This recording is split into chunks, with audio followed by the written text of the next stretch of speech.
is the T-tube. This is the catheter that extends from the outside in. And there's the, it's kind of hard to see, but there's the ends of the T-tube catheter.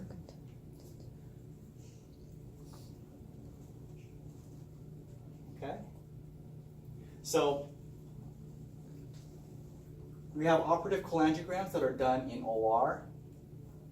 After surgery, they come back 3 or 5 days later. We'll shoot contrast through this T-tube. And this is not done in OR. We just do it in one of the fluoro rooms in radiology. It's quick. It's like 5 minutes. Shoot contrast, looks good, we pop it out. And that's done in radiology, the T-tube cholangiogram. The T-tube cholangiogram is also known as a delayed, I'm so sorry, it's Robinson. T-tube cholangiogram is also known as a delayed cholangiogram. So you may want to write that down. It's also known as a delayed cholangiogram.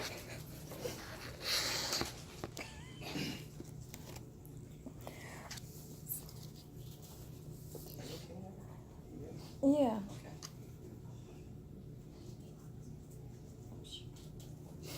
All right, any questions about these two? Operative cholangiogram and T-tube cholangiogram.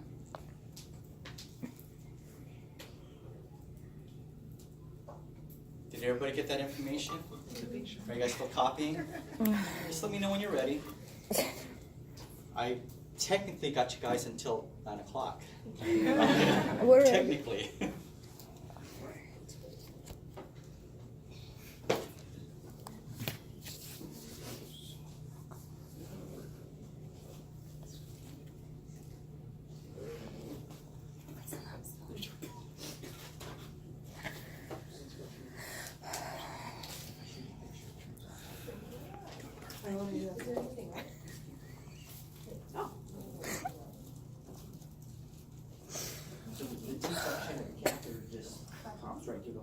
It just goes right Kind through. of folds up and Exactly, it folds up on itself. and it doesn't leave too big the hole. No, the hole is big, but it's not vascular. So the only thing that's oozing out is probably just some bodily fluids, but it'll eventually stop leaking.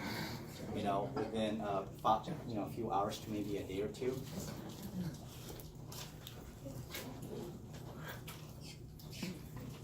Okay, and I think you guys don't have this either, huh? Okay. This is what I'm going to do. I'll just upload the latest version later on to you guys' site, okay? But I still need you guys to take some notes, all right? But I'll give you guys the latest version. All right, so this one is referring to what's known as an oral cholecystogram. Oral cholecystogram. Remember the barium pills that we talked about? So they're going to take these pills. This is done in radiology. We do these again if, for some reason, ultrasound cannot pick up the gallbladder. And there are instances where they can't pick up the gallbladder through an ultrasound. One reason is the patient may be grossly obese. Transducers, the sound coming from the transducers can only go a certain depth. So this might be one of the reasons why they would do this oral cholecystogram. Barium pills, they take it the day before, the day of the procedure. Then they'll come in to have their x-rays done. Now, it's a functional study, so write this down. An OCG is a functional study, Because what we want to do is we want to see the gallbladder empty. We want it to see it empty.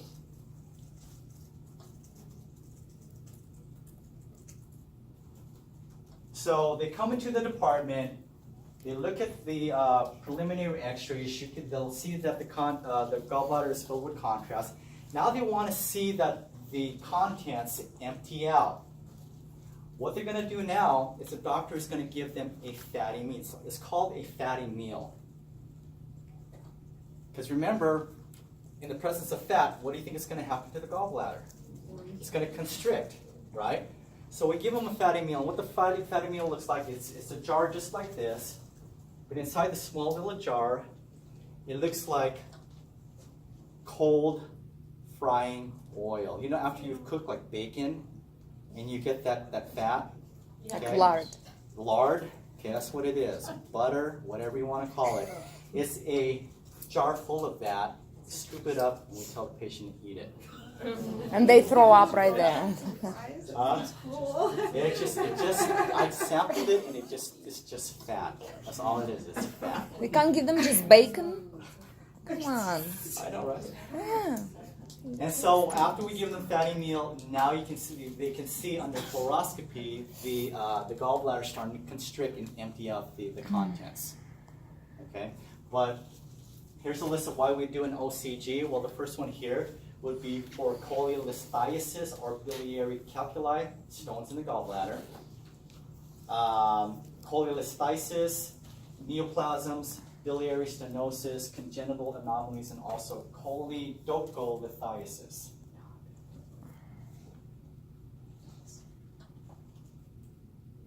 All right. Any questions on OCGs? Sounds like a prison gang.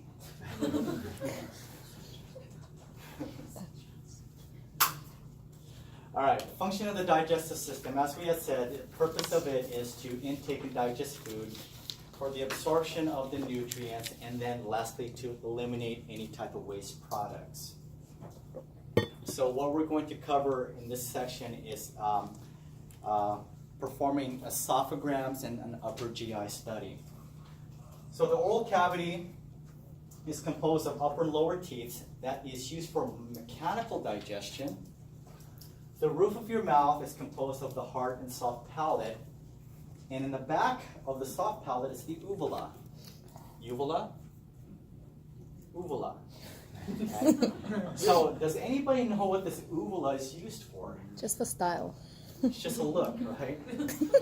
So together with the soft palate, again, it's in the back of the roof of your mouth, and the uvula, when you swallow, it covers the upper portion of the pharynx to prevent food from going up the nose or the nasopharynx. Just like the epiglottis. We already know what the epiglottis does, right? The epiglottis blocks the trachea so food doesn't go down the windpipe. But the uvula and the soft palate works the other end to prevent any food from going up. Okay? All right. Let's keep on going. The pharynx is broken up into three different sections. You have the nasopharynx, which extends from the bony nasal septum, way up here, the bony nasal septum, to the nasal cavities, to the soft palate. The oropharynx extends from the soft palate to the epiglottis, and the laryngopharynx extends from the epiglottis to the lower larynx at the level of C6. Now, the C6 is an important location because C6, C5, C6 is where the esophagus begins. So the esophagus begins at the level of C5, C6.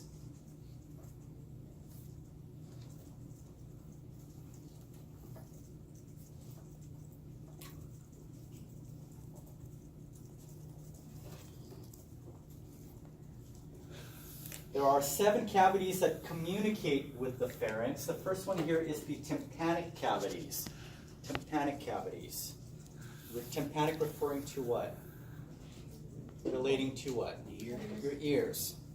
Okay, so there is a tube, if you will, or a duct that communicates from your ear to the pharynx. And how do we know that? Well, with kids, right?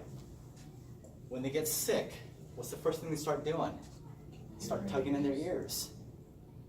Virus is over here, but it communicates through that tube and also gives them an ear infection. So that's your tympanic membrane that communicates with the tympanic cavities and communicates with the pharynx. The next one here are your nasal cavities. And then the oral cavity communicates with the pharynx as well as the larynx and the esophagus. Okay? And I put this up here again for you guys as a reminder. Remember, trachea is anterior, esophagus is posterior, and esophagus is anterior to the spine. Anterior to the spine. So when we're looking at radiographs, again, you should be able to tell the difference between the trachea and the esophagus. The trachea because it's your windpipe, it's going to be air-filled. It's hard to see the esophagus, but it's easy to see the trachea. And once you see the trachea, you know that the esophagus is right behind it. All right. Deglutition. Deglutition, act of swallowing.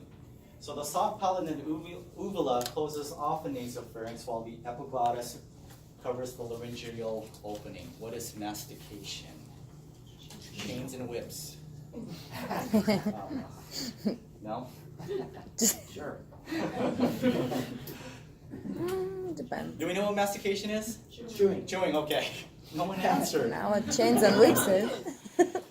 All right, the esophagus is a muscular canal that extends about 10 inches. Remember what I said earlier, it begins at the level of C5, C6, and terminates at the stomach. The esophagus is posterior to the trachea and anterior to the spine. It is the narrowest portion of the digestive system and pierces or enters the diaphragm at the level of T10.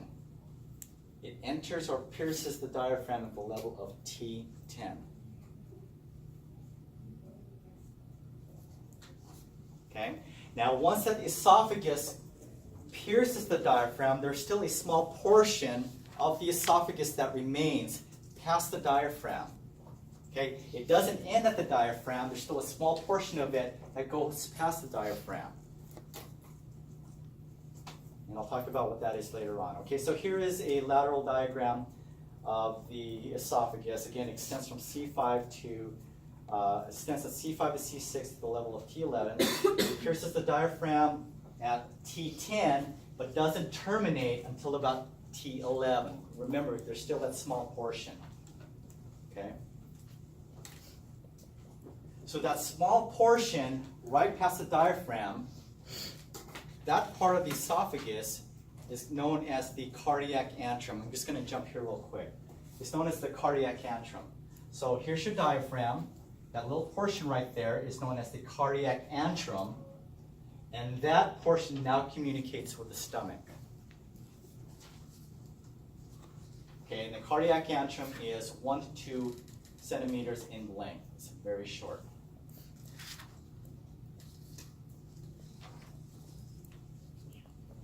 You have that image on another slide, I think. It's an older image, but it's in your slides.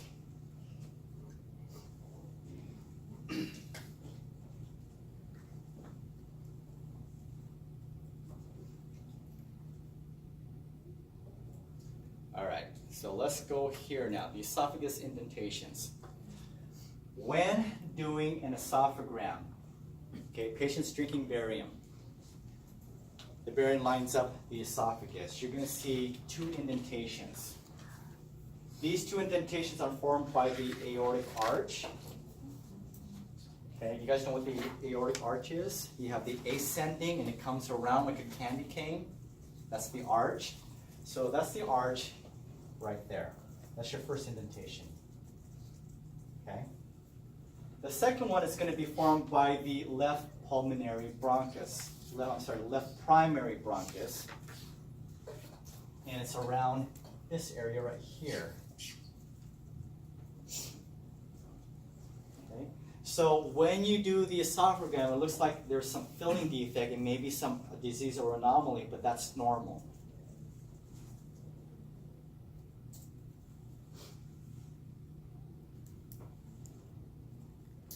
Okay?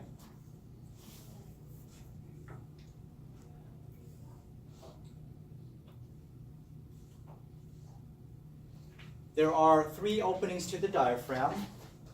We already know the esophagus pierces through the diaphragm, but it also is pierced by the inferior vena cava and also the aorta. And if we go over here, there's a lateral and inferior view of the 3 openings. Okay, so 3 openings to the diaphragm: esophagus, vena cava, and aorta. All right, now let's talk about stomach anatomy. So we've already talked about the cardiac antrum. Where it communicates, there's this little dip that's known as the cardiac notch.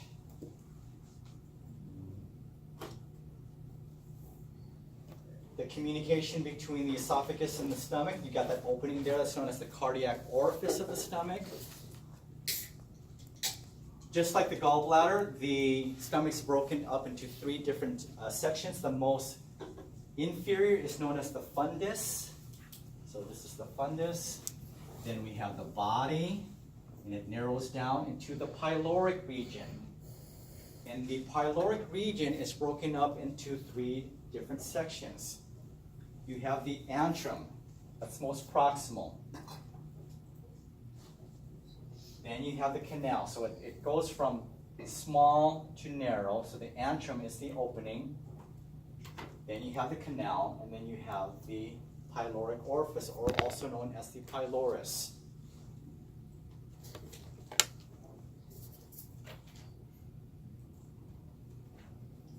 The stomach can be described as having 2 curves. You have the greater curvature, which is on the most lateral side. So this is the greater curvature, most lateral. And then you have the lesser curvature, which is medial. Greater and lesser curvature.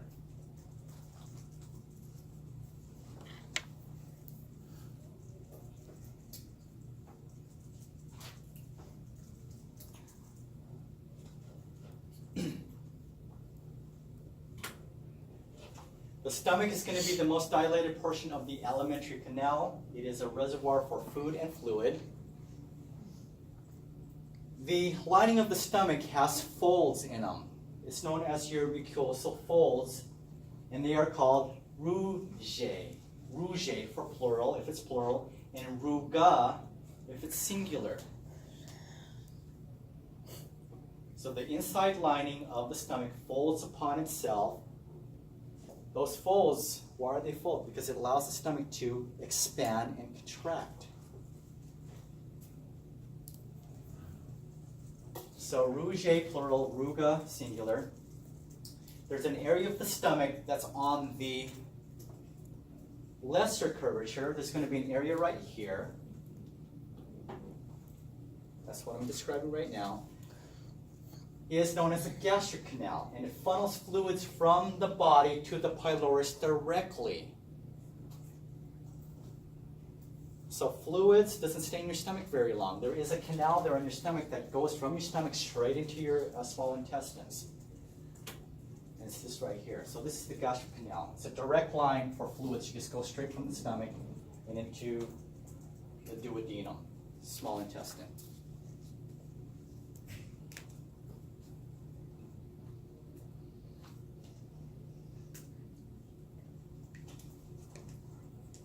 Questions? What's considered a liquid? What's considered liquid? Yeah, like if you had a shake or like a Smoothie. Smoothie's considered it's considered liquid. Okay. Yeah, something that's a little bit more solid is going to stay. Something that's solid is going to stay in the stomach because we need it to turn into what's known as chyme, some kind of liquidy solution, to make its way through the pyloric portion. If it's too solid, it's not going to make it through that area. So, yeah, slushies, what was that, shakes?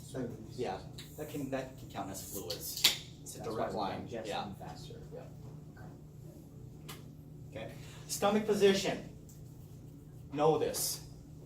Okay. Understand this. So, in an anterior view, the stomach has a J shape.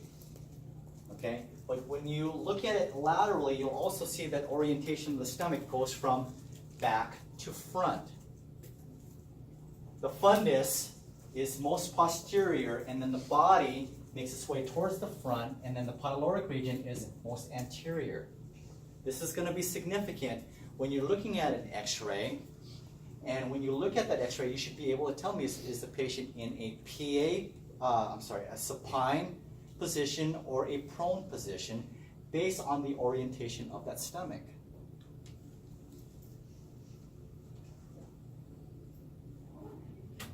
So, if the patient drinks barium and they're laying on their back,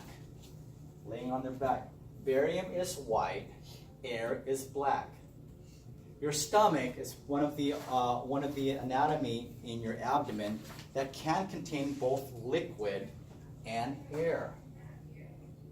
So when you're laying on your back, barium, which is heavy, is going to settle towards the posterior part, and so this is where the barium is going to settle. Okay, this posterior. Air rises. So the air is going to make its way towards the anterior portion. So the air is going to be demonstrated in part of the body and in the pyloric region. Does it make sense? And then when you're prone, the heavy barium is going to go towards the most anterior part now. You're laying on your belly. So the barium is going to go to the body in the pyloric region, while air is going to rise up towards the patient's back, okay, at the fundus. And then lastly, in an erect position, in an upright erect position, the barium is just going to settle down to the body and the pyloric region. But how do we also know that the patient is in an upright position? I mean, these are very similar, aren't they? In the location of contrast. What's the giveaway that they're upright? More air is in the right. Oh, the line. Straight line. Straight line. All right, any questions?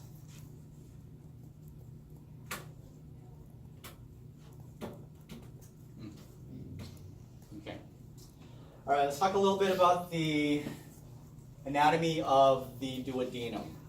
Now, although it's part of the small intestine, we consider the duodenum part of the upper intestinal tract. Okay, that's why we're including it in this chapter, because the stomach is closely related to the duodenum, and so we're going to cover it here. So the duodenum is part of the upper gastrointestine. So the duodenum is the first portion of the small bowel. It is 8 to 10 inches in length. It is the shortest, it is the widest, and it's fixed through the to the abdominal wall by a ligament known as the ligament of Treitz. The duodenum forms a tightly curved letter C and has a relationship to the pancreas. And this relationship between the head of the pancreas and the C-loop of the duodenum is known as romance of the abdomen. I did not make that up. It's in the book. And the stomach is, the duodenum is considered a retroperitoneal structure. So what does that mean, retroperitoneal? Is it in the peritoneum? Is it outside of the peritoneum? It's outside of the peritoneum, okay? The abdominal sac. And so here is a picture of the duodenum. Again, C-loop, okay? It's a C-loop. And then the head of the pancreas is going to sit right inside the C. It's held against the abdominal wall by the ligament of Treitz. And the duodenum has 4 sections. You have the superior portion, okay? Superior portion. You have the second descending. You have the third horizontal, and then it makes its way back up again. That's your 4th ascending portion. And at the end, it terminates into the second section of the small bowel, and that's your jejunum.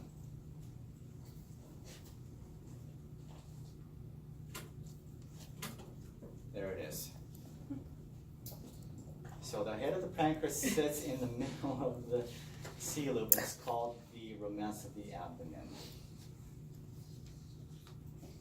I don't hear any ahs.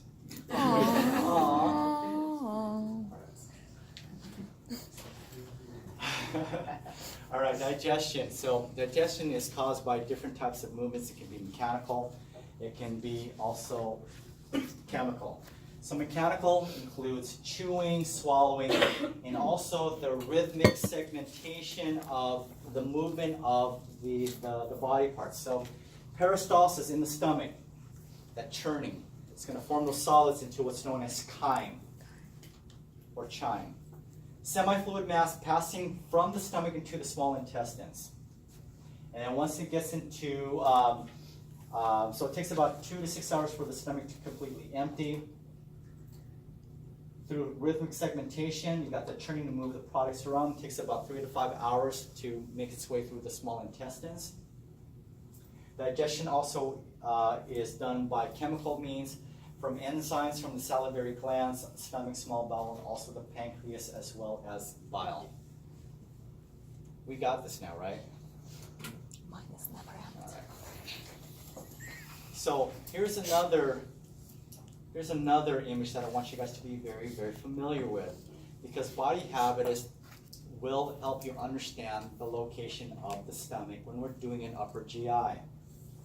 So remember, it has a J shape.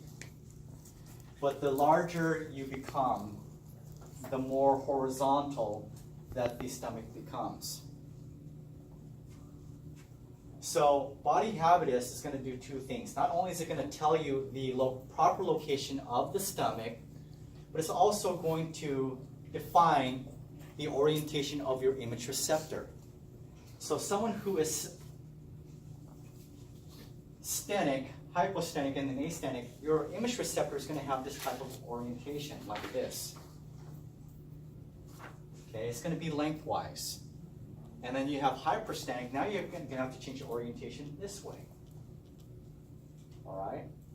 And also, with stenic and hypostenic, they're usually at the same level. But as you become larger, now you're going to move up a little higher. Astenic, you're going to have to center a little bit lower. Okay? And I'll give you guys the landmarks here in just a moment. But if you understand body habitus, you should have no problems locating the stomach.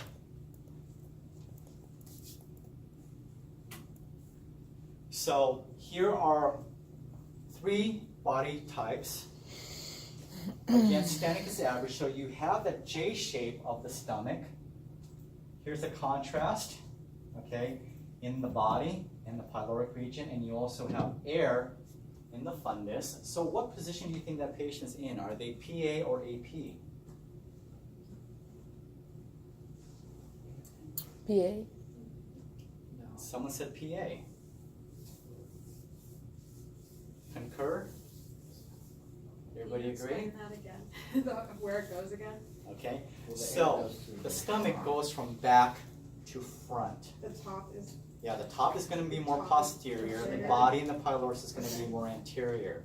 So Because the contrast is in the body, in the pyloric region, is the patient PA or AP, or supine or prone? they're prone. Or prone. Prone. Okay, so they're face down. Now does everybody agree? Okay, so they're prone, making this what projection? PA projection. Okay, good.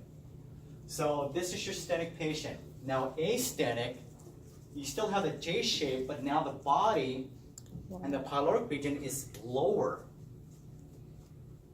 I've done upper GIs where their stomach is down here in their pelvic region. Yeah. It's like, wait a second, I'm shooting their gonads. It's way down here. So then, you know, again, your orientation of your cassette. With stenic, you can either go this way, you know, you shoot like this. But astenic, now you want to go this way. Hypostenic, you might want to use a larger image receptor, open up your collimator more, but that also goes horizontal. What's the body habitus here? Prone. Stenic. No, body habitus. Stenic. Stenic? Okay, is it stenic? Okay, so it's got that J shape to it, just a simple J. And just one more time. So the bulb is way down at L3, L4. So this is astenic. And then the bulb is way up in T11, T12, that's hypostenic. Okay. All right. Contrast media.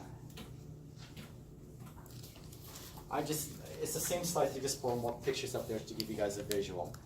Now, before you do an esophagram or an upper GI, there are various types of contrast that are out there. They're all barium, but the type of contrast that you use is going to be based on thickness. So you have very, very thick barium, and you also have thin barium. So you need to decide what study that we're going to do and what barium will be appropriate for the procedure. So thin barium kind of has the same, has the consistency of milkshake, and then thick barium has the consistency of cooked cereal. Do a lot of you know what cooked cereal is? I didn't, and that's why I added hot oatmeal. I know what hot oatmeal is. Everybody know what hot oatmeal is? Okay, so I put that up there. That's the only difference on this slide. The other thing that you want to consider for, now I'm going to talk about upper GI. An upper GI, we usually do it as a double contrast study. A double contrast study means we're going to use barium, but we're also going to use air as a negative contrast. Barium is a positive contrast, air is a negative contrast. Upper GIs are generally done as a double contrast study, using both barium and air. Well, where does the air come from? Well, the air, we have what's known as gas crystals, effervescent gas crystals. It's kind of like Alka-Seltzer. It's a powdery substance. It's kind of, what do I call it? It's kind of like, you guys remember Pop Rocks? Mm-hmm.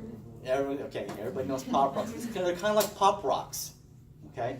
So you put in your mouth and all of a sudden it's just explosive, okay? But we don't want that air to be wasted in their mouth, so we have them, when we give them gas crystals, we have them throw it in the back of their throat and they have to swallow it immediately. Doesn't that upset your stomach? What's that? Doesn't that upset your stomach? Sure it does. Filled with air. Oh yeah. You're gonna feel naturally what's gonna happen is you're gonna feel like you get upset. It's just a dry form of drinking like 7-Up. Yeah, that's all it is. I'll give you guys an opportunity to do that. I have some gas crystals that I'm gonna share with you guys. But it tastes like 7-Up. 7-Up. You throw in the back of your throat, and all of a sudden you're just breathing out air. And when they swallow those gas crystals, your stomach starts to blow it up. And naturally, what you want to do is you want to burp. Okay. So when we give the patients the gas crystals, we tell them don't burp, because if you burp, then you have to give them some more air. Okay. Can we tape their mouth? So what does Can we tape their mouth? thin and thick barium taste like? It tastes like crap. How much do they have to drink? Okay, someone asked me what does barium Oh my taste God. like. Okay, well, What barium, does grape taste like? because I was going to talk about it later on. Barium, first of all, is metallic. Okay, you have to mine barium, and they put it into a powdery form that can be mixed with water, some kind of solvent. So barium is a metallic type of powder, and it, like I said, if there's no flavor to it, it tastes like crap. So what the companies have done is they try to hide the taste of that by making it strawberry flavored, banana flavored, Chocolate? vanilla flavored. I haven't seen chocolate. Yet to Okay, come. but it's usually banana, strawberry, or vanilla. Okay, but when you're drinking it, remember it's metal. It's like taking chalk and you're grinding it, and your mouth gets all that chalky taste or feeling to it, texture. So the taste, it doesn't matter if you try to disguise it with some kind of flavor, it doesn't do you any justice. It still tastes like crap. Okay. All right. So keeping in mind that barium is a metallic substance, it doesn't, your body doesn't absorb it. It doesn't mix up with your body. It's non-water soluble. Non-soluble. In other words, the only way that you can get rid of that is you poop it out. Okay? And that's why we say here contraindication. If the patient has an obstruction in their bowel and that barium has nowhere to go, it's rock hard and it solidifies in your bowels, and now you've complicated it and you've got more obstruction issues going on. You can't get rid of it. And if that solid material stays in your bowels for a long period of time, it can cause your bowels to infarct. So one of the things, several things that you tell your patients after you do a barium study like this is, Miss Jones, you need to drink plenty of water for the next 3 or 4 days. You're going to notice your stool turning white. That's going to go back to normal color in about a few days. You may feel constipated. If you feel constipated, you need to take a laxative. If you're getting abdominal pain, now you need to call your doctor. okay? But that's what we tell them, drink plenty of fluids. And I say, drink plenty of fluids. Drink lots of water, drink lots of coffee. You like wine, drink wine. You like vodka, drink vodka. It's liquid. As long as it's liquid, we want to get rid of that. So the stool is going to look white, appear white for the next 3 to 4 days, and then it goes back to normal color. Okay? But they have to be reminded to drink, and if they don't, it solidifies, and now you have complications. Okay? And that's why one of the contraindications to barium is perforation, obstruction, perforation of the bowels. Okay? Because if you have a perforation in your bowel, now you've got the contrast leaking into the peritoneum. If you have an obstruction, barium has nowhere to go, and it solidifies. So those are some of the contraindications, and we'll talk about that later. But in an upper GI, it's a double contrast study, so you either give them effervescent crystals, or we can also have our patient drink a straw with a hole in it, so not only are you drinking the fluid, but you're also sucking air and swallowing air. So that's another way to do that.